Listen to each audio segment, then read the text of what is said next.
इन दो इंजेक्शनों का कमाल गाय भैंस में। कहने का मतलब है कि ये दो इंजेक्शन आप अपनी गाय भैंस में लगवा दो, होंगे गजब के तगड़े फायदे।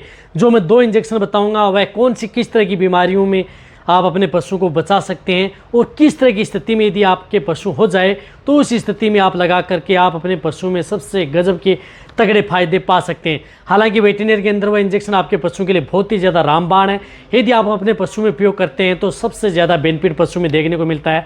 साथ में कई तरह की स्थिति हैं वह आपके पशु में देखने को नहीं मिलेगी। रही बात, आप अपने पशुओं को रोगों से भी बचा सकते हैं और आपके पशु में एक्स्ट्रा अलग फायदे मिल सकते हैं। तो कौन से ऐसे इंजेक्शन है, कितनी डोज देनी चाहिए, कब कैसे उपयोग करना है, आज की वीडियो के अंदर मैं पूरी डिटेल से बताऊंगा। वीडियो जरूर लंबी हो सकती है लेकिन स्किप करके मैं देखना, पूरा देखना। इस चैनल पर भी नए आए या पहली बार जुड़े हैं तो पहली बार चैनल को सब्सक्राइब कर लें, साथ में बेल आइकन और ऑल वाला ऑप्शन दबाएं। आपको पता है कि चैनल पर सही, सटीक और साइंटिफिक मेथड से आपको जानकारी दी जाती है। और वीडियो को आते ही लाइक दिया करें, दोस्तों के साथ शेयर जरूर किया करें। यदि देखो, सबसे पहले मैं आपको बताना चाहता हूं कि यदि आपका पशु यदि बार बार बीमार होता है, कहने का मतलब है कि यदि पशु बार बार बीमार हो तो उस स्थिति में आप उन इंजेक्शनों का उपयोग पशु में करवा सकते हैं जो कि पशु की इम्यूनिटी बढ़ाने का काम करते हैं। यानी आप अपने पशु की इम्यूनिटी, यदि जिस इंजेक्शन से आप अपने पशु की इम्यूनिटी बढ़ा सकते हैं उन इंजेक्शनों से आप अपने पशु में क्या कर सकते हैं कि उससे वजन बढ़ा सकते हैं, मोटा तगड़ा कर सकते हैं, कई तरह की बीमारियों से बचा सकते हैं। यदि आपके पशु में इम्यूनिटी होगी, बार बार बीमार नहीं होगा तो कई तरह की दिक्कतें आपके पशु में देखने को नहीं मिलेंगी।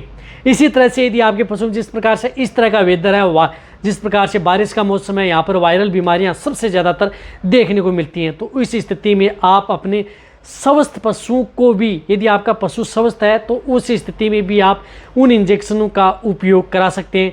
या यदि आपका पशु बीमार हो चुका है, यदि पशु बीमार हो चुका है, ठीक नहीं हो रहा है, कहने का मतलब कि कोई भी वायरल डिजीज़ होगी या कोई बैक्टीरियल इस तरह की डिजीज़ होगी जिसमें पशु ठीक नहीं हो रहा है, आपको रिजल्ट नहीं मिल पा रहा है, तो उस स्थिति में आप उन इंजेक्शनों का उपयोग पशुओं में करा सकते हैं, सबसे बेस्ट रिजल्ट मिलता है। जैसे उदाहरण के तौर पे यदि आपके पशु में जिस प्रकार से एफएमडी होगी, खुरपका मुपका वायरल डिजीज़ होगी, तो आप यदि वह इंजेक्शन लगा लेंगे तो आप अपने पशुओं को बहुत जल्दी खड़ा कर पाएंगे। या यदि आपके पशुओं के शरीर पर कहीं पर घाव हो गए, फोड़े फुंसियाँ हो गई, तो उस स्थिति में भी आप उनका उपयोग करा सकते हैं और बेटर रिजल्ट पा सकते हैं।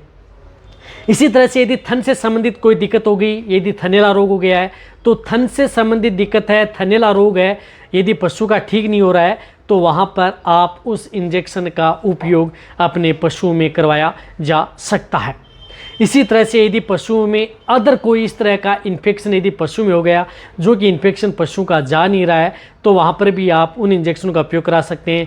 या यदि आपके पशु में जिस प्रकार से किसी तरह के इंटरनल पैरासाइट हैं, आंतरिक परजीवी हैं, जिसकी वजह से पशुओं में दिक्कतें हो रही हैं इंटरनल पैरासाइट की वजह से, या जिसकी वजह से पशुओं की इम्यूनिटी नहीं बढ़ पा रही है, पशु कमज़ोर होता जा रहा है, पशु को आपको जो भी खिला रहे हैं उसके शरीर पर लग नहीं पा रहा है, तो वहाँ पर भी आप उस तरह के इंजेक्शन का उपयोग आप अपने पशुओं में करा सकते हैं। सबसे बेस्ट और बेटर रिजल्ट देखने को मिलता है। देखो, सबसे पहले मैं इंजेक्शन बता रहा हूँ, वह इंजेक्शन है विटामिन सी का इंजेक्शन, एस्कॉर्बिक एसिड, जिसे हम बोलते हैं विटामिन सी।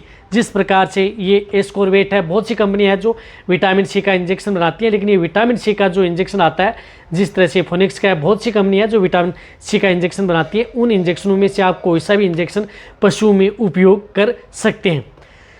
तो ये इंजेक्शन क्या करता है कि यदि आप अपने पशु में, जिस प्रकार से हमने बताया कि किसी तरह की यदि डिजीज़ है, क्रोनिक स्थिति यदि आपके पशु में है, इम्यूनिटी आप उसकी बढ़ाना चाहते हैं, पशु ठीक नहीं हो पा रहा है, तो वहाँ पर आप इस इंजेक्शन का उपयोग पशु में करें। जैसे थनैला रोग हो गया तो आप इस इंजेक्शन का उपयोग करें, सबसे बेस्ट रिजल्ट मिलेगा आप अपने पशु में जो अदर भी एंटीबायोटिक या अदर इंजेक्शन लगा रहे हैं उनके साथ। इसी के साथ साथ कोई वायरल डिजीज़ होगी तो उस स्थिति में आप ये इंजेक्शन लगाएं, विटामिन सी का इंजेक्शन। वह पशुओं को क्या करती है कि जल्दी ठीक करने का काम आपके पशुओं को करती है। विटामिन सी का बहुत बड़ा रोल होता है पशु में। यदि आपको और भी जानकारी लेनी है तो इस अकेले इंजेक्शन विटामिन सी के बारे में मेरे चैनल पर वीडियो बनी है, वो भी आप जा करके देख सकते हैं। तो इसकी डोज क्या होती है? इसकी डोज होती है 1 ml पर 20 kg बॉडी वेट, इंट्रामस्कुलर व इंट्रावेनस दोनों रूट से आप लगा सकते हैं। इसे ड्रिप में भी आप लगा सकते हैं, जिस प्रकार से RL रिंटोज है उसमें भी साथ लगा करके आप अपने पशुओं को ये ठीक किया जा सकता है। रही बात इस तरह के इंजेक्शन का उपयोग यदि आप अपने पशु में स्वस्थ है तो भी करते हैं तो आपका पशु स्वस्थ रहता है, इम्यूनिटी बढ़ती है। और आपके पशु में जैसे दूध देने वाले पशु हैं उनमें ये दूध की मात्रा भी बढ़ाने का काम करता है, क्योंकि विटामिन सी का बहुत बड़ा रोल होता है इस तरह की स्थिति में। तो आपको ये एक इंजेक्शन है जो प्रेग्नेंट पशु हो, नॉनो सभी तरह के पशुओं के लिए सेफ है। तो विटामिन सी का इंजेक्शन पशुओं में कमाल के, गजब के, तगड़े फायदे हैं। कहने का मतलब है कि गजब के तगड़े फायदे हैं, आप किसी में भी आप इसका उपयोग कर सकते हैं।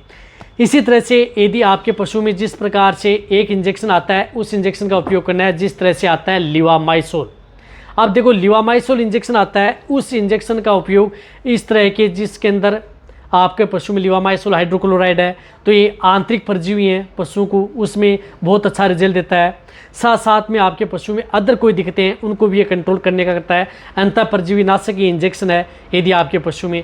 और वैसे भी लिवामाइसोल इंजेक्शन आप अपने पशुओं की इम्यूनिटी बढ़ाने में सबसे बड़ा रोल होता है। यानी जो पशु बार बार बीमार होते हैं उनकी बीमारी कम करने के लिए या बीमार न हो, इम्यूनिटी बढ़े, किसी तरह का बैक्टीरियल, वायरल या फंगल इन्फेक्शन पशु में देखने को न मिले, तो वहाँ पर आप लिवामाइसोल इंजेक्शन का उपयोग कर सकते हैं।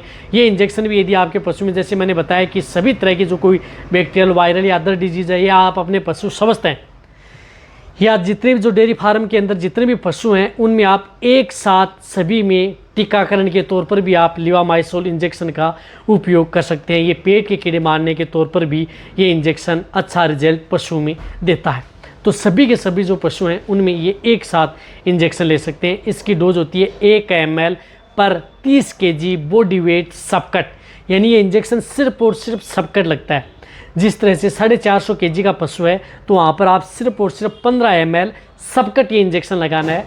लेकिन जो लिवामाइसोल इंजेक्शन होता है, इस इंजेक्शन को आप कभी भी रिपीट नहीं कर सकते। रिपीट का मतलब है जैसे आज लगा दिया, कल लगा दिया, ऐसे लगातार नहीं लगा सकते। एक बार लगाने के बाद में ये 2 से 3 महीने बाद में, यानी 90 दिन बाद में ही आप इस इंजेक्शन को रिपीट कर सकते हैं। यदि आपका वेटेरिनियन, यदि पशु में यदि इस तरह की दिक्कत हो गई या कोई क्रिटिकल स्टेज है या पशु में ज़्यादा दिक्कत है, तो उसमें 21 दिन बाद में भी इस इंजेक्शन को कई वेटेरिनियन हैं वह रिपीट करवाते हैं। तो आप उस स्थिति में भी आप इस इंजेक्शन का उपयोग रिपीट करा सकते हैं। रही बात ये इंजेक्शन यदि आपका पशु बीमार हो जाए तो भी उपयोग करा सकते हैं। यदि पशु स्वस्थ है, किसी तरह की बीमारी नहीं है, तो भी आप इस इंजेक्शन का उपयोग करा सकते हैं। तो आप एक तो विटामिन सी इंजेक्शन, एक लिवामाइसोल इंजेक्शन, ये 2 इंजेक्शन आप अपने पशुओं को साल में 1 या 2 बार अपने पशुओं में ज़रूर लगवाने चाहिए, ताकि आपके पशु की इम्यूनिटी भी बढ़ी रहे, साथ में आपके पशु में रोग प्रतिरोधक क्षमता बढ़े, पशुओं में दूध देने वाले पशु बीमार न हो, दूध की मात्राएं बढ़े, और कई तरह की दिक्कत हैं वह आपके पशुओं में देखने को न मिले। तो ये दोनों इंजेक्शन जो मैंने बताया कि साल में 1 या 2 बार अपने पशुओं में लगवा लेंगे तो गजब के तगड़े फायदे होंगे। सभी तरह के पशुओं के लिए सेफ इंजेक्शन हैं। तो अब अच्छी तरह समझ गए होंगे। रही बात इन इंजेक्शन की अलग अलग जानकारी लेनी है तो मेरे चैनल पे वीडियो बनी है, वहाँ पर भी आप जाकर के देख सकते हैं। तो ये वीडियो जितना हो सकता है पशुपालक या वेटेरियन के साथ शेयर करें। इसी तरह की नॉलेज वीडियो आपको चैनल वैसे ही मिलती रहेंगी। इसी तरह से वीडियो देखते रहें। थैंक्स, धन्यवाद।